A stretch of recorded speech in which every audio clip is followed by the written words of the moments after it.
நாமக்கல் அருகே காவிரி ஆற்றில் ஏற்பட்ட வெள்ளப்பெருக்கால் பாதிக்கப்பட்ட மக்களுக்கு குடியிருப்பு வசதிக்கு மாற்று இடம் ஏற்பாடு செய்து தர நடவடிக்கை எடுக்கப்படும் என குமாரபாளையம் சட்டமன்ற உறுப்பினரும் முன்னாள் அமைச்சருமான தங்கமணி உறுதியளித்துள்ளார். மேட்டூர் அணையிலிருந்து காவிரி ஆற்றில் 1 லட்சத்திற்கும் மேற்பட்ட கன அடி நீர் திறந்துவிடப்பட்டுள்ளதால் காவிரி ஆற்றில் வெள்ளம் கரை புரண்டு ஓடுகிறது. குமாரபாளையம் காவிரி கரையோர பகுதிகளில் வெள்ளம் புகுந்ததால் 89 குடும்பங்களைச் சேர்ந்த 204 பேர் திருமண மண்டபங்களில் தஞ்சமடைந்துள்ளனர். இந்த நிலையில் வெள்ளம் பாதிக்கப்பட்ட பகுதிகளை நேரில் சென்று ஆய்வு செய்த சட்டமன்ற உறுப்பினரும் முன்னாள் அமைச்சருமான தங்கமணி பாதிக்கப்பட்ட மக்களை சந்தித்து ஆறுதல் கூறினார்.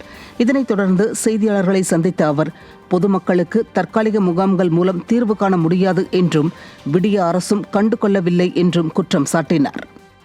எங்களுடைய கழக பொதுச் செயலாளர் சட்டமன்ற எதிர்க்கட்சி தலைவர் அண்ணன் எடப்பாடியார் அவர்கள் இங்கே நேரில் வந்த போது கூட அந்த கோரிக்கை தான் அரசுக்கு சொல்லிவிட்டு சென்றார்கள். ஆனால் தண்ணீர் வருகின்ற போது சொல்கிறார்கள், மறுபடியும் தண்ணீர் நின்றதுக்கப்புறம் அதை பற்றி யாருமே கவலைப்படாமல் இருக்கின்றார்கள். இப்பொழுது கூட நாங்கள் மாவட்ட ஆட்சியர்கிட்ட பேசியிருக்கின்றோம், ஒரு மாற்றிடம் தருவதாக சொல்லியிருக்கின்றார்கள். மக்களும் மாற்றிடம் கொடுத்தால் நாங்கள் சென்று விடுகிறோம் என்று இப்பொழுது உறுதியாக சொல்லிக் கொண்டிருக்கின்றார்கள்.